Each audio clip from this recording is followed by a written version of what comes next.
Are you feeling torn between homeschooling your kids and keeping your family's income?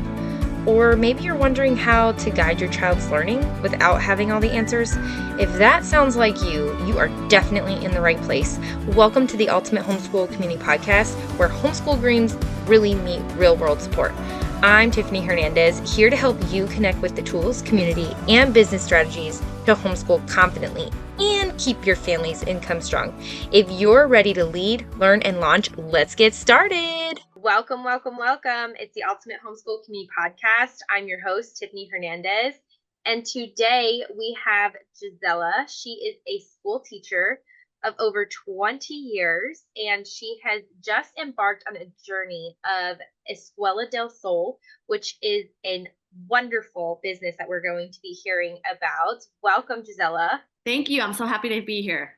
Thank you so much for joining me. So can you share with our audience a little bit about yourself and how you Sure. came to have Escuela Del Sol? Sure. So I started teaching in Temecula, California, and then moved to Irvine, California, two really high achieving school districts. And we moved out to Southport, and I kind of gave it all up. And I said, I want to be a stay at home mama. And we started with this little business called Escuela del Sol. And it's basically a language and learning center. And the majority of our students are homeschool students.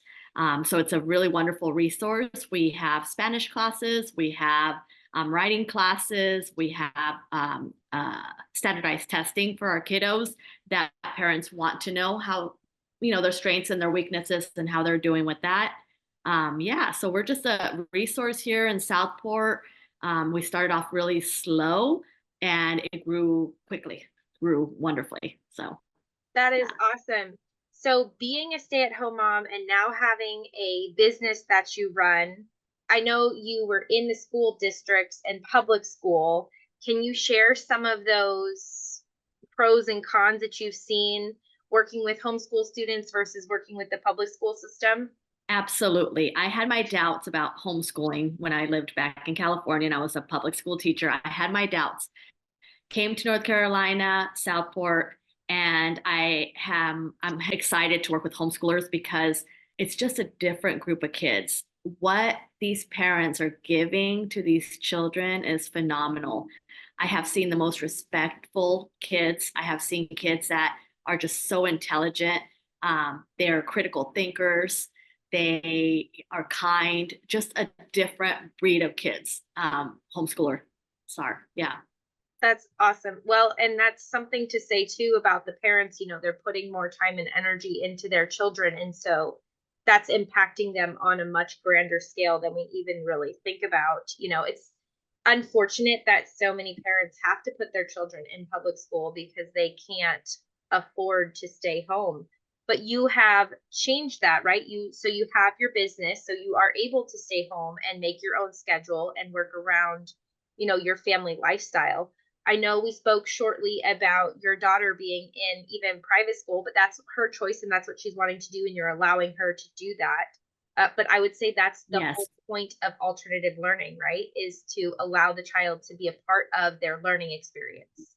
Absolutely. And yeah, being able to be at home with this business that I have now, it just, it's the best of both worlds. And if she ever does want to homeschool, then I'm here and ready because I've seen some wonderful homeschooling experiences by these parents. It's just amazing to me.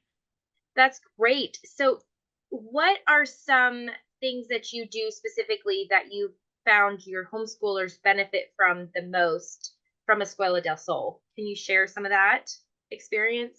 I Yeah, absolutely. I think what's really taken off here in Southport, and now it's growing into different places like Ocean Isle in North Carolina, as well as Wilmington, is our Spanish classes. Homeschoolers, the parents and the homeschoolers are so interested in learning more and wanting more information. They want to learn a second language. And it's funny to me because we're the only country in the world that only pretty much teaches our children one language, and that's English, which I agree we all should have. It's our primary language. But other countries have two or three languages that they speak. So I am so fascinated that these homeschoolers and their families want to do that for them. So Spanish is our primary class that most people just want to take. And most of our homeschoolers have decided early on they want to be fluent. They're not just taking it just to kind of get by. They want to be fluent, all of them. So that's really exciting. The second thing that I provide is writing. So we have writing classes where students are having a hard time either putting their written expression onto paper, or they have trouble with spelling or any of those grammar skills. And so I have a writing class. We're going to be starting a reading class as well. But my primary focus and my biggest passion right now is teaching the community Spanish. I just think it's such a wonderful resource for homeschoolers. That's Yeah. amazing. I'm very happy to say that, most homeschoolers do like to learn. There are a few that don't really care to do much, and that's not the norm. However, the ones that do, this is a great resource for those parents that can't provide it themselves, or the online might not be enough for their child and they want that in-person interaction. Speaking of online, I know because you've grown so quickly, which is amazing, you are looking at going into the online space. Can you share a little bit what your goals are for that program? Yeah. Yeah. So we started out with children, then adults wanted Spanish classes. So then we added adult classes. So we have a room specifically for adults. And now people are asking me, well, how I don't live in Southport. I don't live in North Carolina. How can I get your services? So we have grown really quickly since August, September-ish. So it started off slow, like I said, but once it caught on, word of mouth, it just took off. So I am going to be starting some virtual classes for Spanish. That's where I think we'll start the focus for children and adults. And so if there's ever a need where you're at, please let me know, because Escuela del Sol is ready for everybody now. Oh, that's awesome. And we will definitely be putting all of the links in our show notes so everybody can connect with you there. Oh, so being a business owner and a stay-at-home mom, can you share some of the maybe intricacies of balancing those two things? I know when you start a business and it starts slow and then it snowballs into this big thing. How have you been able to juggle all of those responsibilities? Yeah, so I prioritize mainly when my daughter's at school. I prioritize that time. If she ever were to become a homeschooler herself, then I would prioritize around that. Luckily, the center would allow me to, do certain groups, and she could be working. We have one, two, three different rooms, so I can work that out. Um, yeah, it's just prioritizing what's important to you, and I think if you do that, you can do anything. You really can. One of the things I have managed to do is I brought on my business partner. So my sister is now my business partner. Her name is Fabiana Santucci, and she's coming on site to be able to have different groups. We have rotations going on, or just a different group where she can actually take adults and I could take children, and vice versa. Yeah. That is great. I think that's really important for others to understand who are wanting to do stay at home work and have a business is to have partners, because really trying to do any business alone is very challenging and it takes a lot more time and brain power. It's much easier to work with somebody to get that going. And I know you're looking to collaborate with more extracurricular activities for homeschoolers and other online, places, right? Okay, what I wanted to share also, Tiffany, is that a lot of these homeschool moms, you were just pointing out that it takes a village. A lot of these homeschool moms will come with 5 or 6 kids and they just pick up and they take turns doing that. So that is really a great resource. It gives moms too, when they do drop off, it gives them a chance to go shopping or do things, that they're not always able to do because they have a child with them all the time. So it's really a great resource. And another thing that we're adding that I did not mention is study hall. So parents can not only come for Spanish class and writing class and eventually reading class, they can also do study hall where they just drop off their kiddos, go to doctor's appointment, do whatever they need to do, and then they come back and pick up. And the study hall works with, again, 2 teachers, me and my business partner, and we would just help the students with their own curriculum. So that's another support. But yeah, it takes a village. Yeah, Absolutely. absolutely. And that's what I'm trying to get at too, is that it takes so much collaboration. You know, that you always hear, oh, homeschoolers, they don't have socialization and yada yada. It's like, no, the moms want to get together. The moms want to build community. We understand it takes a village, and you really are doing yourself a disservice if you don't join a group or a extracurricular like what you have, because it's not beneficial for your children, and it's not beneficial for you as a mom who's doing this. You know, you might be able to get different eyes on what your child's doing and say, oh, maybe we need to look at this a little bit more. I know you were mentioning before about the test taking. Now in North Carolina, you said it's required for students to take tests. Is that correct? Yeah, so North Carolina requires some form of testing, and the Woodcock Johnson 4 is one of those options.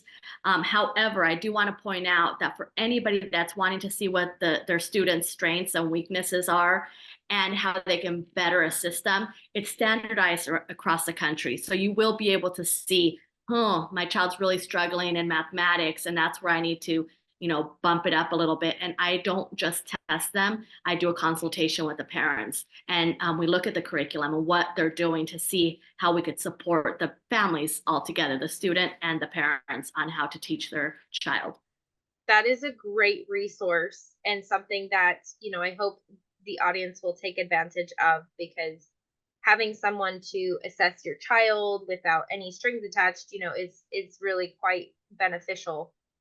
So what are some key takeaways from your experience of working with the students that you could share for our other audience to know what they could do to enrich their own homeschoolers educational journey? Sure. So, key takeaway, it takes a village. Partner up with some mamas out there. Don't do it by yourself. The child and you will get so much more out of it. Number two, homeschoolers are amazing individuals. They are socialized. They are brilliant. They have a lot to offer the world, and they're going to be leaders one day. I just see it. Number three, make sure that you give your student every opportunity you can. Language is the best opportunity. We kind of focus on sports a lot, we focus on music a lot. And one of the things here in the United States that we do not focus a lot on is that language piece.